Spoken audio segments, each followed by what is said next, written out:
20 questions करने वाले हैं। फर्स्ट क्वेश्चन देखिए एक बार। A mother dab her baby on the forehead just before it is वीन्ड।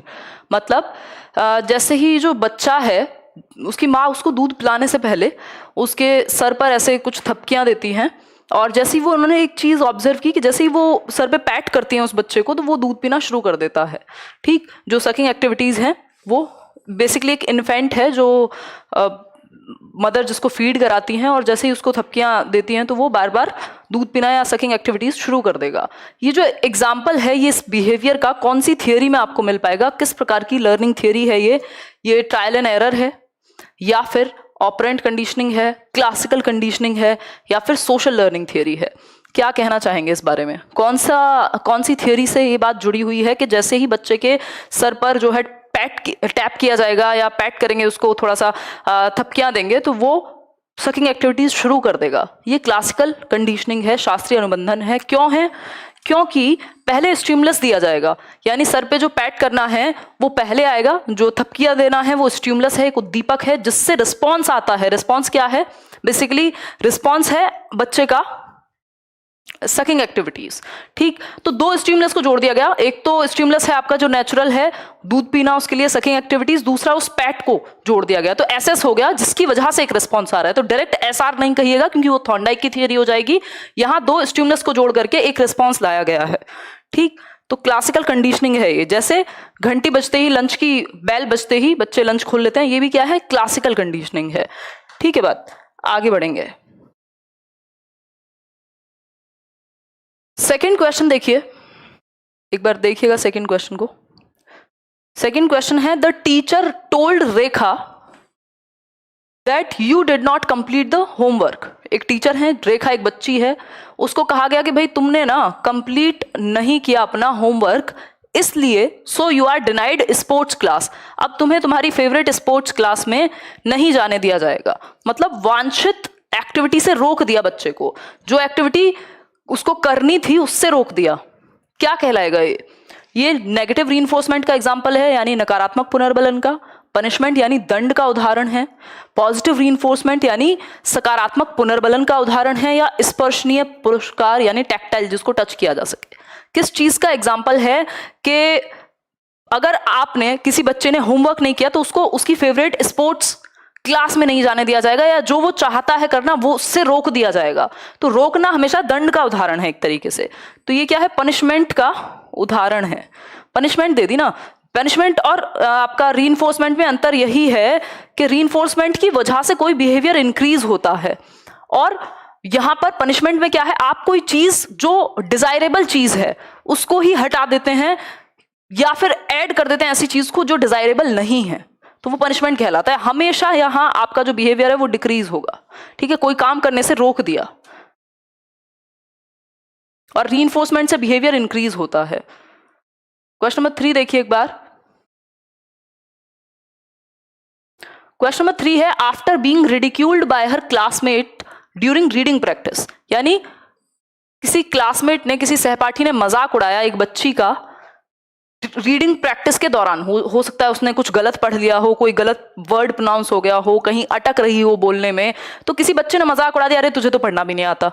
अब ये जब हुआ तो जो बच्ची पढ़ रही थी अगली बार से उसने पब्लिकली या पब्लिक प्लेस पे बोलना ही बंद कर दिया। क्यों? क्योंकि उसे उस मजाक का डर आ गया, दिमाग में फियर बैठ गया कि भाई अगर मैं बोलूंगी और गलत हो गया तो लोग मजाक उड़ाएंगे, है ना। हर new found fear in classical conditioning will be. भाई शास्त्रीय अनुबंधन के अंदर आप इसको क्या कहोगे? बताओ एक बार, फटाफट से बताओ।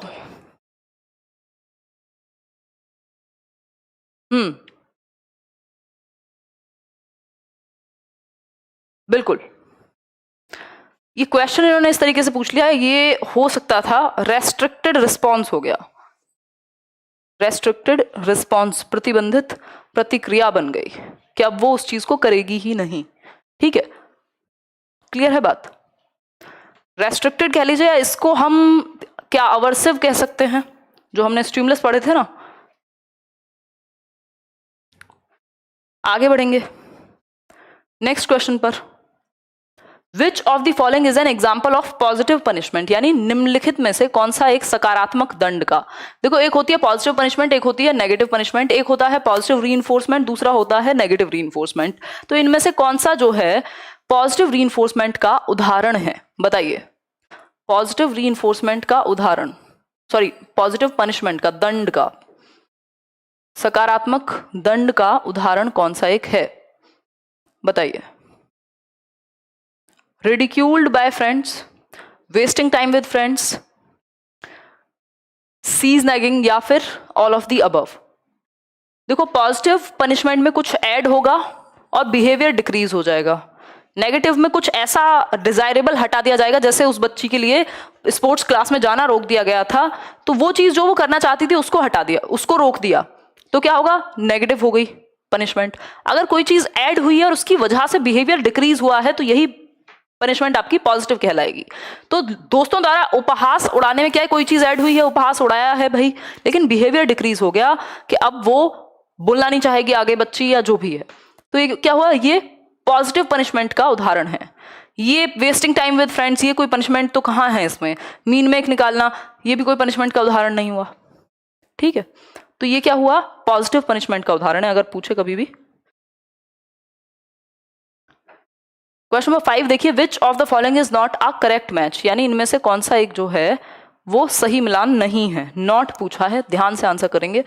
Not a correct match, humanism Karl Rogers ने दिया, फंक्शनलिज्म विलियम जेम्स, संरचनावाद से जुड़े हैं जेबी वॉटसन, या फिर साइको एनालिसिस से सिगमंड फ्रॉइड। कौन किससे जुड़ा हुआ है ये बता दीजिए फटाफट से आंसर करके, और उससे पहले लाइक और शेयर करके, ताकि पॉजिटिव एनर्जी का उत्साह जो प्रवाह है वो बढ़े। हेडेक है आज थोड़ा सा, तो एनर्जी थोड़ी कम लग रही होगी, बताइए। बहुत बढ़िया,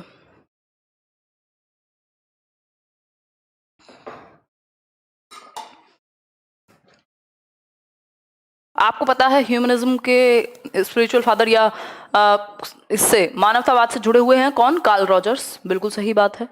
फंक्शनलिज्म यानी प्रकारवाद, जब स्कूल्स ऑफ साइकोलॉजी मैंने आपके साथ यहाँ यूट्यूब पे भी डिस्कस किए हुए हैं, विलियम जेम्स हैं इससे जुड़े हुए।